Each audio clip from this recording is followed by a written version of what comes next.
Reputation का comedy show, जहाँ पर गाली देने को कॉमेडी और उस गाली का रिप्लाई देने को सैवेज रिप्लाई कहते हैं। वैसे तो अभी तक बहुत से कंटेस्टेंट अपनी इज्जत उतरवा चुके हैं इस शो पर, लेकिन कर्मा सभी क्या आता है इस बार जजेस की रेपुटेशन के लग गए।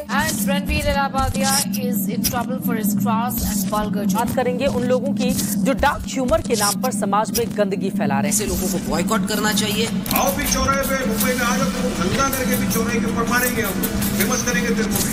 इनके खिलाफ प्रकरण दर्ज होना चाहिए, इनकी गिरफ्तारी होनी चाहिए। भद्दे तरीके से कुछ चीजों को कहा गया है, प्रेजेंट किया गया है। Really shocking and disgusting.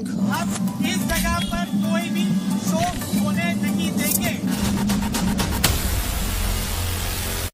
Watch your parents every day for the rest of your life, or would you join in once and stop it forever? नहीं रणवीर भाई, हर कोई तुम्हारी तरह अपने माँ बाप के लिए ऐसी सोच नहीं रखता। सबको लगता था कि बियर भाई सबसे एकदम डिफरेंट क्वेश्चन पूछता है। Your questions are very deep, man, very deep, very different. इस बार उसने ऐसा क्वेश्चन पूछ लिया कि सभी ने डिफरेंट एक्सपीरियंस कर लिया। वैसे तो ये क्वेश्चन 10 साल पहले ही पूछा जा चुका है एक्टर जैकी भगनानी से। Okay, would you rather watch your parents have every day for the rest of your life, or no, it gets worse. It gets worse.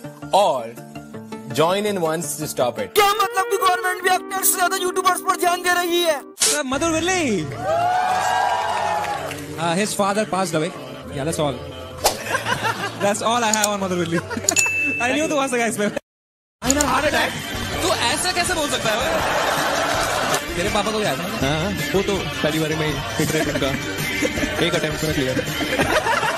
कहाँ के जजेस अपने मरे हुए माँ बाप तक को नहीं छोड़ते, वो कंटेस्टेंट के माँ बाप की कहाँ से इज्जत करेंगे? मैं ना यार एक पॉडकास्ट में जाने वाला था अभी, जो BeerBiceps, and we cancel that. सही किया अभी, पर अक्सर आपने इसके पॉडकास्ट में ना जाके बच्चे भी गा गए होंगे इसका एक छोटा सा जोक सुन के मत करो सपोर्टी से। लेकिन आपने भी एनिमल जैसी मूवी में अपना गाना दिया था, उस मूवी में तो बहुत ज्ञान की बातें हुई हैं। बाप की चड्डी फटी पड़ी है, इसको इंडिया का कल्चर बचाना है।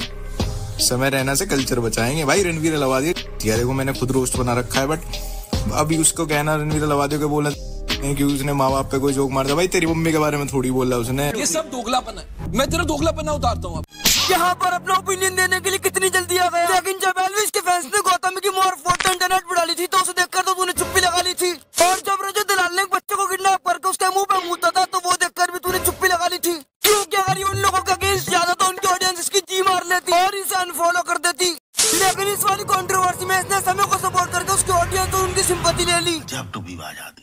दूसरी बात मोरालिटी की जो है ना, कॉमेडी का purpose is not to give a moral science lecture. Comedy has no responsibility. Comedy is comedy. Comedy is to take you away from the reality and to make you have fun. लेकिन समय भाई, harassment का मतलब comedy थोड़ी है। समय भाई, अगर तू एक शो चला रहा है तो तेरी रिस्पॉन्सिबिलिटी बनती है कि तेरे शो में आए हुए कंटेस्टेंट को तेरा कोई जोक हर्ट ना करे, या तेरे एक जोक की वजह से वो डिप्रेशन में न चले जाए। क्योंकि शो के बाद भी एक जिंदगी होती है और तेरे एक जोक की वजह से बाद में उसे अपने दोस्तों या रिश्तेदारों से बुली न होना पड़े। क्योंकि तुम्हारा तो पता नहीं, लेकिन ज्यादातर लोग अपने माँ बाप से प्यार और उनकी इज्जत ही करते हैं। और अगर तुम उन पर ऐसे जोक्स मारोगे। इसके पापा ने पॉन पकड़ ली थी और फिर प्ले कर दी इसी के सामने। तो भाई पहले किसका खड़ा हुआ? तो उसके दोस्त और रिश्तेदार भी उसी मेंटेलिटी से देखेंगे। You are right bro. और जितने भी लोगों ने दीपक आनंद वाला एपिसोड देखा है उनको पता होगा कि जो दीपक ने यश के साथ किया था उसके सामने तो फिर भी बियर बाइसेप्स ने बहुत कम बोला है। एक बात बोलूं, पैसा छोड़, इज्जत कमा। मतलब जिस इंसान ने खुद अपनी पूरी जिंदगी एक मीम बन के गालियां सुनने में गुजार दी, वो दूसरों को इज्जत कमाने के लिए बोल रहा है। थोड़ा इतना सा भी सैलरी इसमें, इतना थोड़ी इज्जत कमा रहे। अरे मर जा रहे तू, थोड़ी इज्जत कमा रहे। अगर उसे कुछ हो भी गया तब भी लोग उसे अच्छे से याद करेंगे, लेकिन तुझे गालियों से। क्यों वजाइना में सेंसेशन खत्म हो गई है क्या? वजाइना में सेंसेशन खत्म। कभी वजाइना देखी है माँ से निकलने के बाद? ये अपूर्वा, इसके पिताजी ने इसे पढ़ाया तो बहुत कंप्यूटर साइंस इंजीनियरिंग। बस थोड़ी सी तमीज सिखानी भूल गए। पति परमेश्वर चाहिए मुझे, बताओ कहाँ से मिलेगा? 6 फुट 4 इंच और नीचे से मिनिमम 6 इंच। उर्मिला की शक्ल से पता चल रहा है कि वो कितना अनकंफर्टेबल हो गई ये सुनकर, लेकिन ये कितनी कूल बन गई 6 इंच को मांगकर।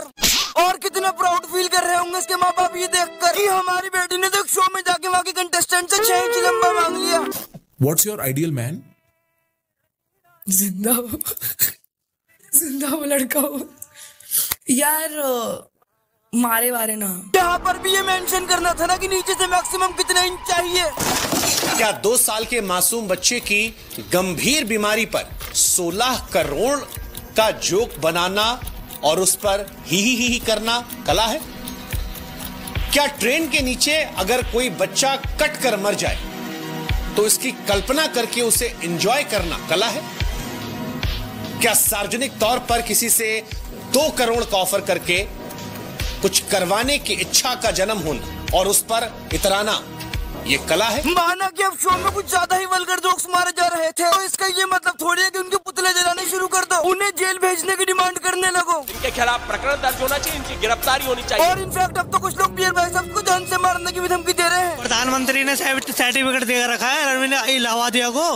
हाँ, विरोध हो रहा है पूरे देश के अंदर। भैया विरोध क्या होगा, मार दो उसे।